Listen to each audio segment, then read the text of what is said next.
First, the highlights. Lagos State government reaffirms support for creative industry. Federal government inaugurates automotive development plan implementation committee. On the foreign scene, United States approves bombs, jets, and Israel amid threats of offensive in Gaza. In sport, Super Eagles defender vows team's maximum effort ahead 2026 FIFA World Cup qualifiers. Now the details. I am Taiwo Baruwa.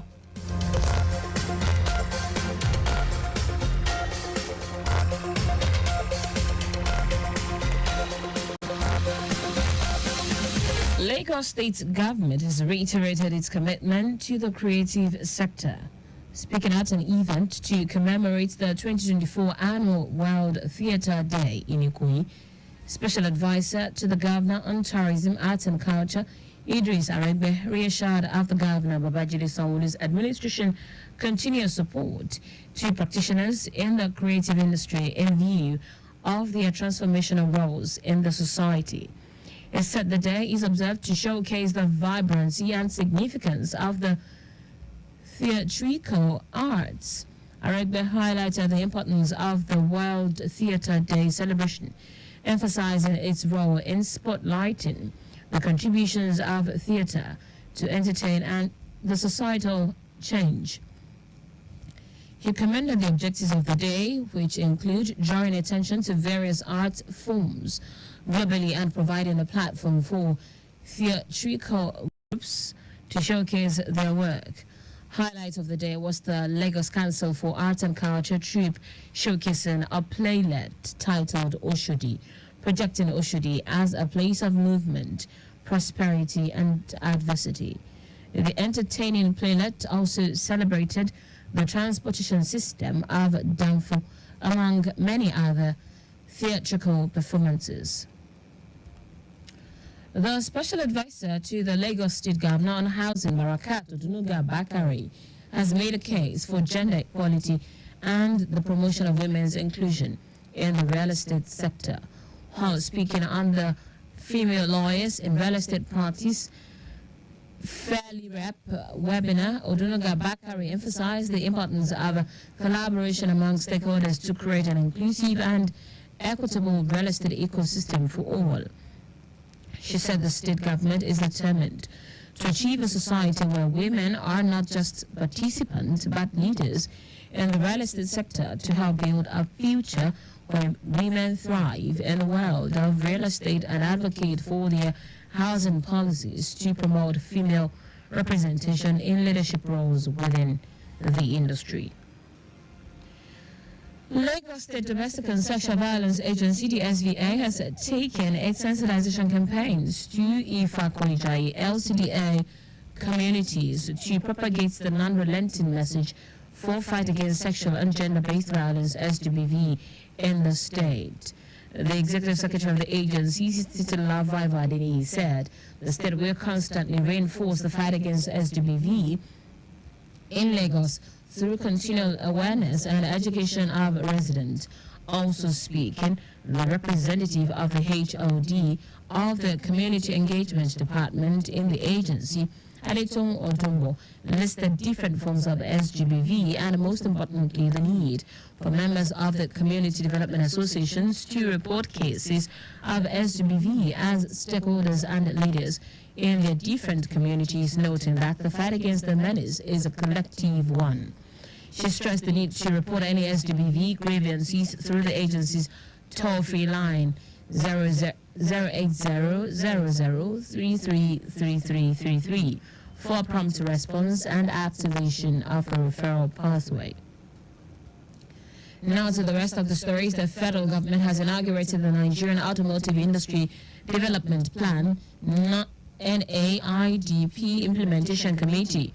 Speaking at the ceremony, the Minister of Trade, Industry and Investment, Doris Uzoka Anite, urged members of the committee to show unwavering determination towards realizing the mandate of the ministry. On his part, Director General, National Automotive Design and Development Council, NADDC, Joseph Osanikbe, said the new auto policy was aimed at curtailing Nigeria's over-dependence on import of automobiles and meeting a significant proportion of its demand through domestic production of vehicles and components. The Nigerian Automotive Industry Development Plan was approved by the federal government in 2023 to reduce over-dependence on automobiles importation.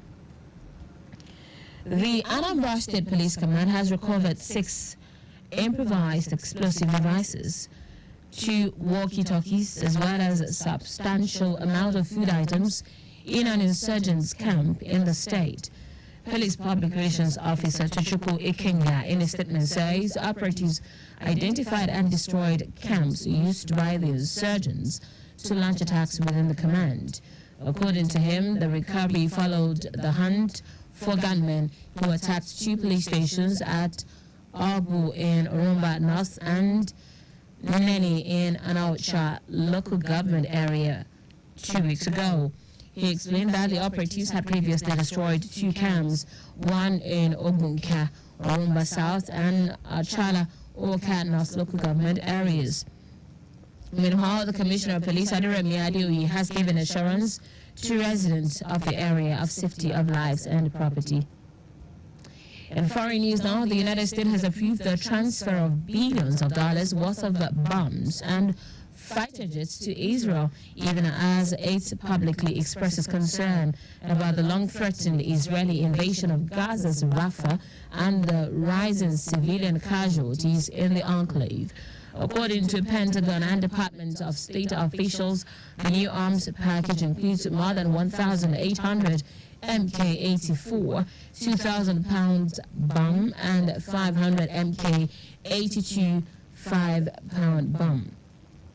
The 2,000-pound bombs, which can inflict damage to people up to 1,000 feet away, have been linked to previous mass casualty events throughout Israel's military campaign in Gaza. Meanwhile, in the face of widespread international condemnation, including Washington, Israel has said it will soon launch a ground invasion of Rafah, the southernmost city of the Gaza Strip that borders Egypt and where about 1.5 million forcibly displaced Palestinians are sheltering. In sport now, Super Eagles defender Kenneth Omero says the players are determined to give their all for maximum points while the 2026 FIFA World Cup qualifiers resume in June. After grieving over the unexpected loss to Mali, on-field captain Omero assured that the players were determined to give their best. Nigeria will take on Bafana in Uyo and then confront Benin Republic away from home in the international window of June 3 to 11 on match day 3 and 4 of the 2026 FIFA World Cup qualifying campaign. Nigeria currently occupies third spot in Group C with 2 points from 2 games played so far, tied with Zimbabwe, who also has 2 points. And that's it on the news at 4, but just before we go, please do not drive beyond specified speed limit. You can follow us and like on the various social media platforms. X, formerly Twitter, Lagos Traffic 961, Instagram, Lagos Traffic Radio 961, watch us live on Facebook, Lagos Traffic Radio 96.1 FM. On YouTube, subscribe and watch all the previous programs and news on our channel, Traffic Radio 961. Did you know that the Sanwo-Olu administration renovated 5 libraries in Epe, Badagry, Etiosa, Amuwodofin, and Ikorodu?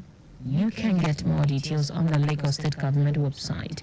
To end the news, here are the highlights of the major stories. Lagos State Government has reiterated its commitment to the creative sector.